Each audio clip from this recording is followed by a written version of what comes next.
بسم الله الرحمن الرحیم. السلام علیکم ورحمت الله وبرکاتہ.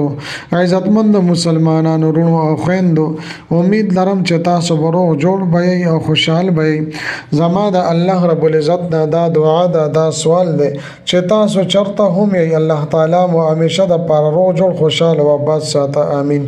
زما عزتمندو، نن د یوې نوې او خاص وظیفې سره زه ستاسو مخکې حاضر یم او دا وظیفه د اسم اعظم یو داسې عظیم الشان عالی شان وظیفه ده. د دې وظیفې په برکت سره الله جل شانه د ټولو مسلمانانو پریشانې ختمي او د ټولو مسلمانانو حاجتونه پوره کوي او د خپل بندګانو مشکلات حل کوي. زما محترمو، اسم اعظم د الله رب العزت لوی نوم ته ویل شي. اوس د الله رب العزت خو ټول نومونه لوی دي، خو لیکن په دې کې یو داسې نوم دی چې هغه الله رب العزت پټ ساتلی دی چې دغه ته اسم اعظم هم ویل شي. حدیث مبارکه کې راځي چې څوک د دې په سره دعا وغواړي نو هغه قبليږي او رد کیږي نه.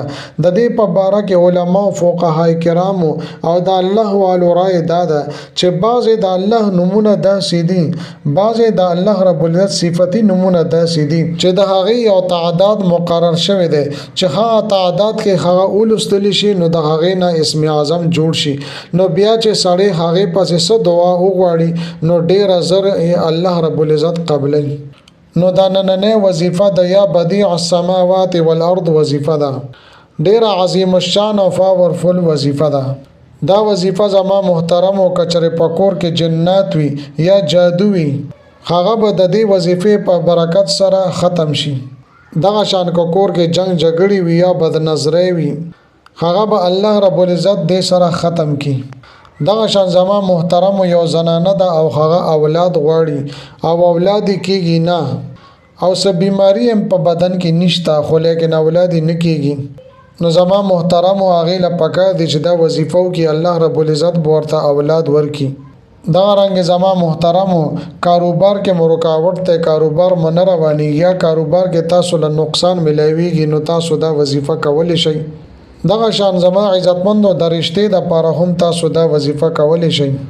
اوس زما محترم او اعظم وظیفې طرف ته که څوک دا غواړي چې زمونږ په کور کې د جادو اثر نه کوي، غلط تعویذونه دې را باندې اثر نه کوي، نو د دې دپاره عمل دا دی زما محترمو چې یا بدیع السماوات والارض دا به 11 مرتبه 11 په کاغذ باندې به ولیکې او بیا دا تعویذ به د کور په روشندان کې یا کړکۍ وغیره کې ځوړند کوي.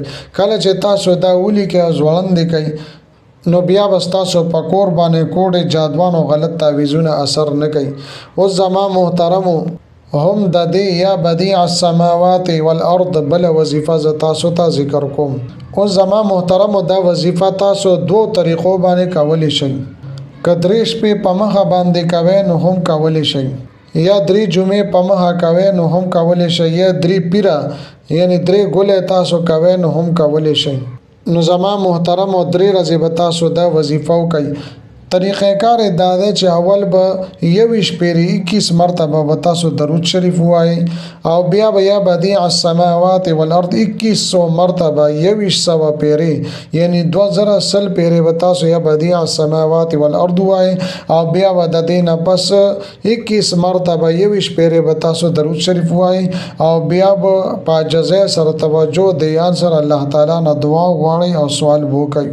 دا رنګ زما محترم او دا وظیفه تاسو 3 ورځې به جاری ساتئ، یعنی په 2 ورځ به بیا 2100 مرتبه او په 3 ورځ باندې بیا 2100 مرتبه یا بدیع السماوات والارض به تاسو دا وایي. یا تاسو 3 جمعې په مخه باندې دا وظیفه کوئ یا 3 پیره تاسو دا وظیفه کوئ، نو هم دې طریقې سره به تاسو کوئ. ان شاء الله تعالی د دې وظیفې په برکت سره الله جل شانه بس تاسو دا مذکوره تمام مسائل حل کی. زما محترم امید لرم چې دا ویډیو دا وظیفه بس تاسو ډیره زیاته خوښ شي وي. که ویډیو مو خوښ شي ویډیو لایک کړئ، چینل سبسکرایب کړئ. ملاویږم متاو سره بل ویډیو کې بل وظیفې سره. تر هغه وخته پورې ماته اجازه راکړئ. د لوی الله په امان.